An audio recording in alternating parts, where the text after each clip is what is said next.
All right.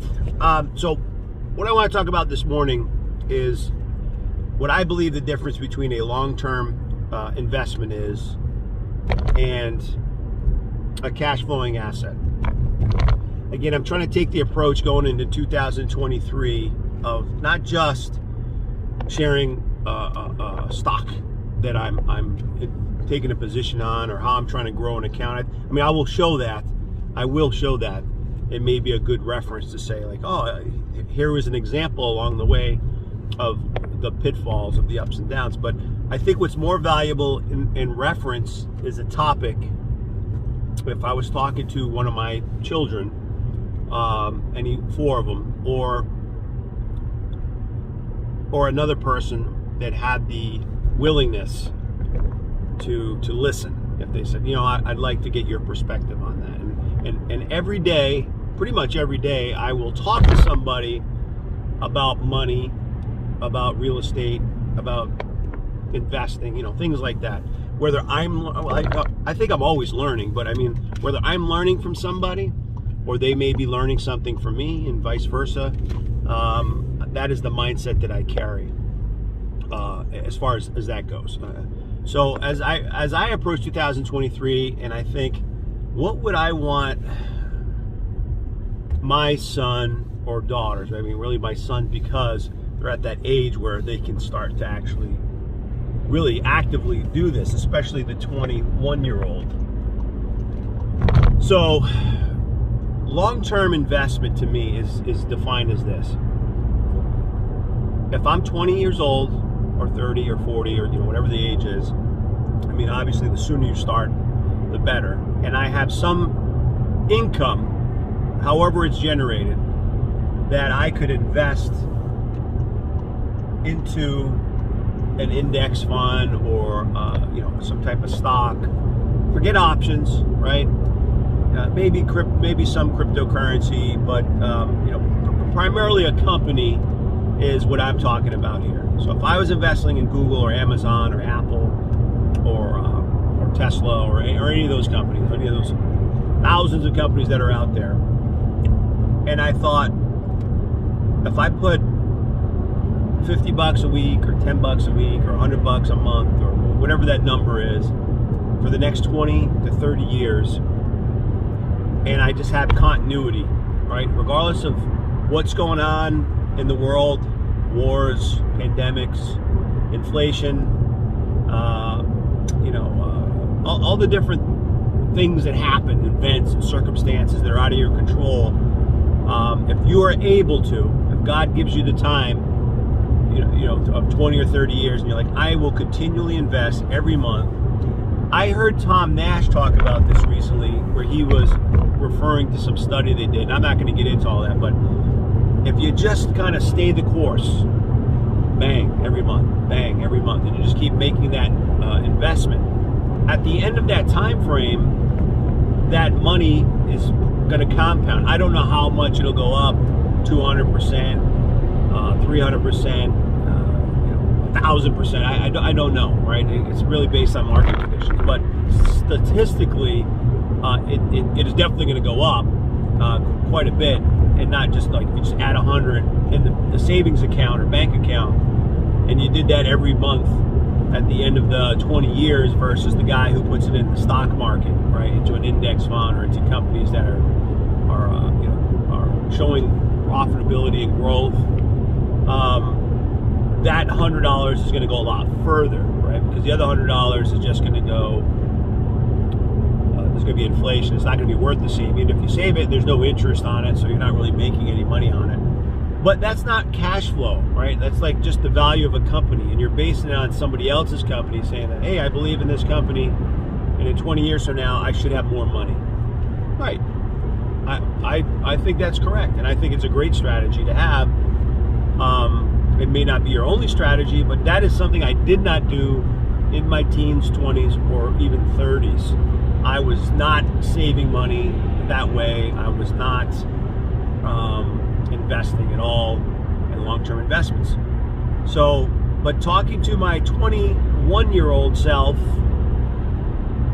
if I was talking to one of the kids and I said, hey guys, if you got 20 or 30 years, regardless of how much money you make a month, however it is, I would strongly recommend that you take some of that money and put it into a long-term compounding investment like an index fund or stocks, long-term investments, 401k, Roth 401k, whatever those are, whatever you want to call them, just something that is going to be an account for your retirement. It's just another avenue that you will potentially have some hopefully $1 to $3 million, depending on, I guess, the size and the length of the amount of money you put in. So I'm sure that there's examples of structure, like what does that look like? Do you go with a company like Fidelity or Vanguard? Do you go with a company that says, hey, we handle that for you, just keep doing it? You can. I have, I'm not recommending it, but I have two friends that do that for a living. They manage people's wealth and retirement. One of them manages all the FedEx pilots, the FedEx pilots, and they're investing in this retirement account, right? And it just keeps growing and growing, and he kind of manages where those funds get invested. Now, everyone is probably down this year, I would imagine, for the most part. I was looking last night at some of the companies' annual performance, and I think like JP Morgan, I think, was down just under 20% for the year. What was the other one I looked at? I mean, I looked at a bunch of them.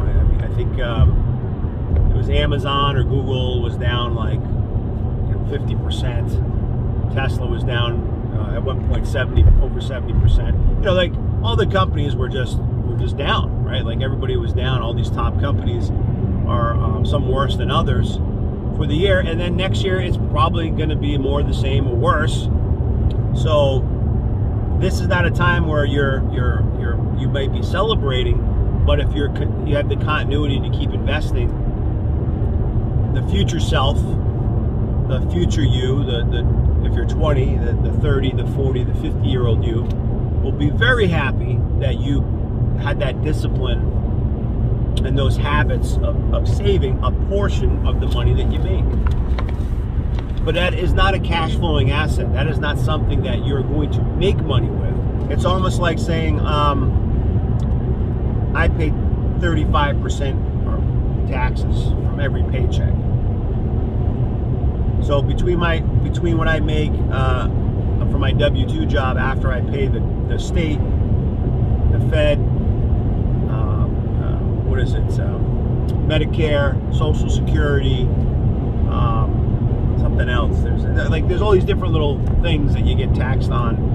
Meaning, when I say tax, I just mean like they take the money out. You have no say. It's like the money's coming out, and you're left with a certain percentage. It could be 80%, 70%, 60%, depending on your tax bracket. So that's money I don't count on. It doesn't matter how much I make. I'm like, I know I might as well just forget about 35% of that money. And if I'm left with 60 to 65%, that's what I got to live off of, and that's what I have to invest. But that's the income that I netted after paying that. So if I'm taking a portion of that netted income and I'm investing it into a stock, a company for the next 10, 20 years, I'm not making any money from that. That's just money that I'm allocating that I'll never see for a very long time, most likely. And I'm hoping, crossing my fingers, that at the time that I'm going to pull the money out, or whoever, if I'm not around and my beneficiary is that money has grown, through the ups and downs. Those companies have succeeded, and whether they have 10x or 100x or whatever they end up doing, it'll be worth more. Like $1 is now worth $10, right? Or $1 is now worth $100 of every dollar I invested in that company, into the shares of that company. But it's not generating me any money unless I'm maybe selling covered calls or for the most part, I think that's probably one of the main ways to make money off of that, is to sell calls. But you also risk losing the shares if you get assigned So I think that's why it's a good idea to kind of separate the two of long-term investments that you're not trying to mess with versus the ones that you're kind of playing around with and flipping, and kind of trading basically, however you want to call it, whether you're doing options or whether you're just flipping shares of a company. But that's not long-term investing. Long-term investing is you're just piling away, right? Storing for a rainy day. Cash flowing assets to me is maybe you're really a lot smarter than me and you can design an ebook or a course that has some value, or they have something called Skillshare, something where you can generate something that takes you maybe a few hours to create, or could take you weeks, or could take you a whole year to create this thing, and then once it's done, you can sell it over and over again, right? Like if somebody writes a great best-selling book, right? They sell it on Amazon. It might be a digital course that they sell that people can buy and download, that people will pay. And I know I paid for those. So if you're paying for those courses, and they're your courses, then you're going to get residual money as long as people are willing, they can find it, and they want to buy your course. Maybe you're teaching something. Maybe there's a skill set you're teaching. Maybe you're a plumber or an electrician and you have a YouTube channel, and you show, I've seen this before, people show you how to do certain things. Electricity, it's not really something you can mess around with, right? Like you can get killed, but they might show you some basic things, like, here's some precautionary things. If you were changing out a switch, you turn off the breaker, and these wires are what you're looking, things like that. Something simple versus more complex thing that would require a professional to come in. Like basic stuff, like a painter might say, hey, here's how you, I did that. Here's how you paint a wall. Here's the right way. And you're like, well, paint a wall, you just throw some paint up there. No, there's actually a better process for someone who's a professional that says, here's how the roller should go, or if you're, depending how you're painting, and here's how you cut it in, and here's how you tape it off, and here's how you sand it down, and all the steps that you should do. If you're a painter, that's just an example, then obviously you're going to get paid, right? Like you're going to get paid to be a cash flowing streamline of income that you have, that you've created. Some may perform better than others. I like real estate because if someone needs a place to live and I buy it in the right area, and the property is in a money pit, and I can like get it clean and safe and appealing to somebody that wants to come in, whether they want to stay for a week, a night, a month, a year, depending if you're doing short-term, mid-term, long-term rentals, then you're going to generate income every year. Just keep it simple. From this property. So you own it, the debt's going down if you didn't pay cash for it, and there's a loan on it, regardless of what the percentage is. And you are going to, every month, if you have good tenants or good people that come in there, you're going to generate money. 500, 1,000, 5,000, 10,000, whatever that is, and how many units you have, that cash flow. To me, I really like that type of thing, because I can't think of a time I've ever really lost when I managed it properly. If I had the property, like there's been times I had tenants not pay, I've had some drama, I've had there's complications and things I had to overcome, but the property still was worth what it was worth. It still went up in value. It still generated money, and if I had more than one tenant at the property, if I had some vacancy, it didn't matter as much if I only had one tenant that had to cover the whole nut versus one of the properties I had 15 units in a garage, not in a complex, but I had a parking garage that people rented spaces from me, and I generated money every month from those people. And some of them were consistent, some weren't. Some of them left, some I had to evict. But it always worked out. That was like part of the managing thing. I was self-managing, but I generated money from that every single month for years and years. And at the end of that cycle, when I ended up selling that particular property, I did the math and said, okay, I've accumulated so much a month, consistently covered the nut of the mortgage and the upkeep, and then I sold it for a profit for far more than what I had purchased it for. So it was beneficial to me. It worked out really well, versus if I just invested in a stock or a company. And that is all I really wanted to kind of differentiate, is that if you invest in a stock, whatever company, at the end of a 10-year cycle, let's call it 10 years, that company has done well, and maybe the share that you bought for $100 is now worth $400. I'm just going to give you an example. So that is a good return on your money. If you said, hey, I spent 100, I let it sit there, and at the end of the decade, that 100 for every share I had became worth 400. All right. So I have done really well to increase the value of the money. And then when you take it out, if you took it out, if that's what you chose to do, then I think you have to pay some taxes and things like that. But you've made a profit.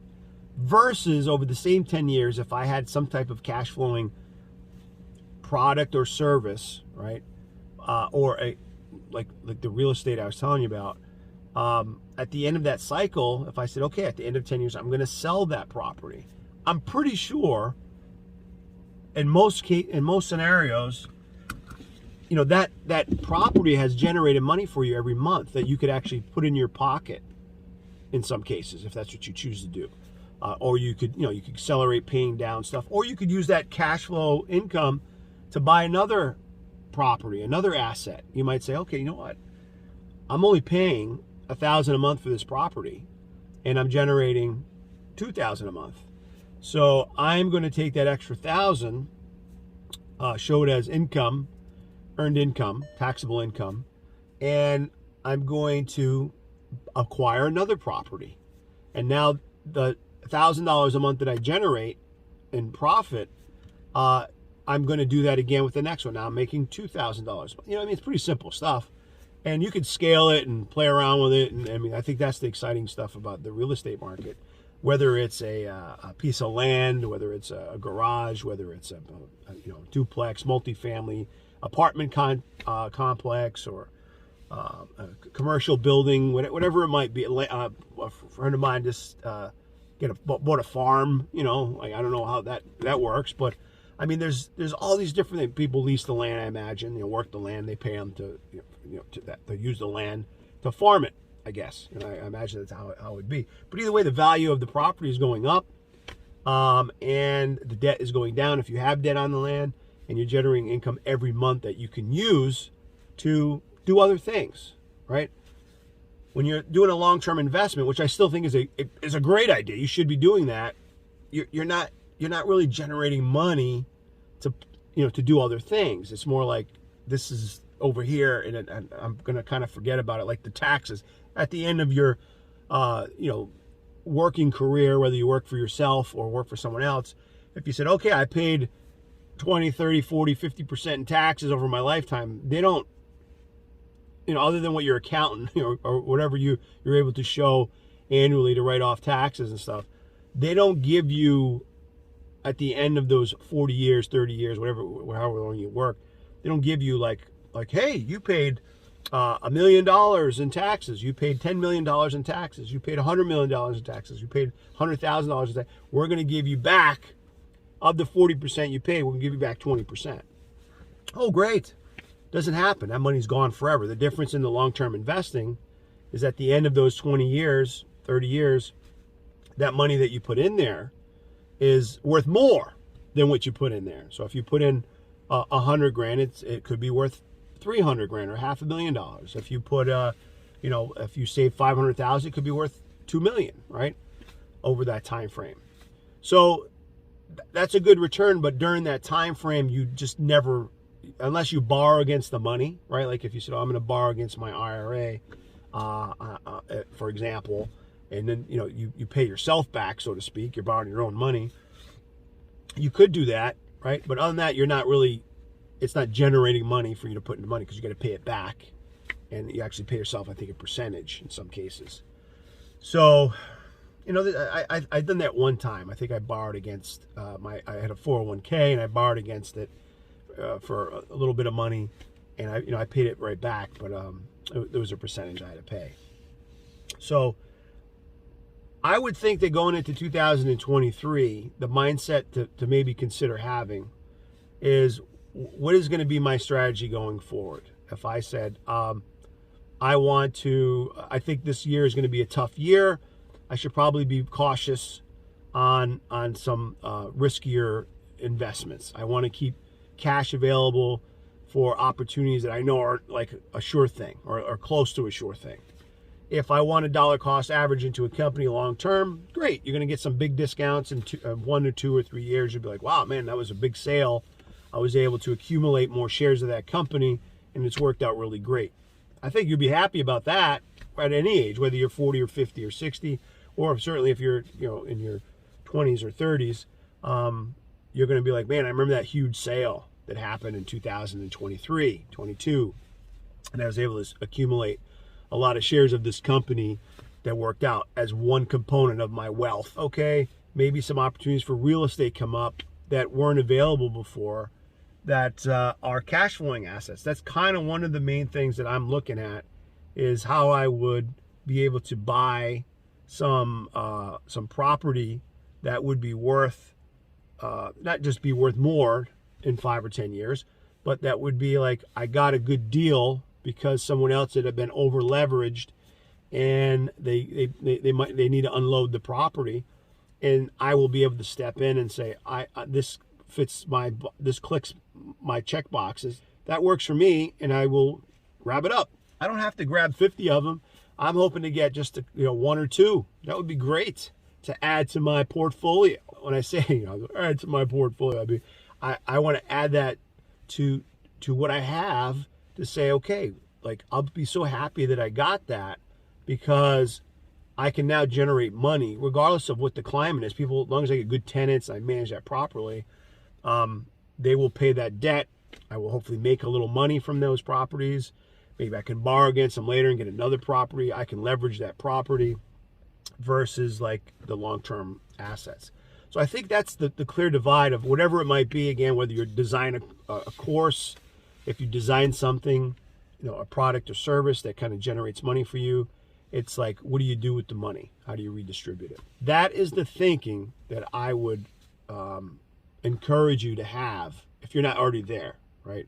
As you get older, like your ambitions change, right? The speed that you're traveling might be different, right? You want to slow down. When you're younger, I think you're driving fast, right? You're like, I gotta go, gotta get there, I gotta make things happen, let's go. A lot of people have this pace, and some of the pace is the wrong pace because they have the wrong mindset, the wrong lifestyle, the wrong habits, right? But they're still moving fast, and that's, you ever hear the saying, they're burning the candle at both ends. The difference is some people are self-destructive, which I was there. I did a lot of those things, and then other people are burning the candle at both ends, but they're growing businesses, they're sacrificing, they're excelling themselves. So the sacrifice that they made for those 5 or 10 years isn't regretful, right? So when they get to be from 20 to 30, or from 25 to 35 or 40, whatever age that ends up being, that time frame, they look back and go, man, that was I'm so happy I did that. I sacrificed, because now where I'm at, some of them retire, or some of them have very little financial. Their financial needs are a lot less than somebody who had partied and blown money on things they didn't need, or trips, or I don't know, just reckless stuff, like the things that aren't really doing anything for them. And then they look back and go, man, I wish I had all that money I blew on those things. But I don't care what you say. It's not going to be the same, right? You're going to be wiser in your 40s, 50s, and 60s.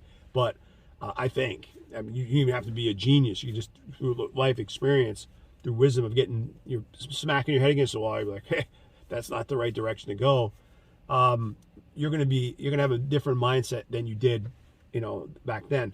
But if you're able to get it, if you have the right people coaching you and mentoring you and pointing you in that right direction at a younger age, man, you're going to be unstoppable, right? On whatever level you want to be on, because you're going to be able to accomplish so much more making those sacrifices. So to me, 2023 is just a great opportunity, even though it's going to maybe be very challenging and uncomfortable.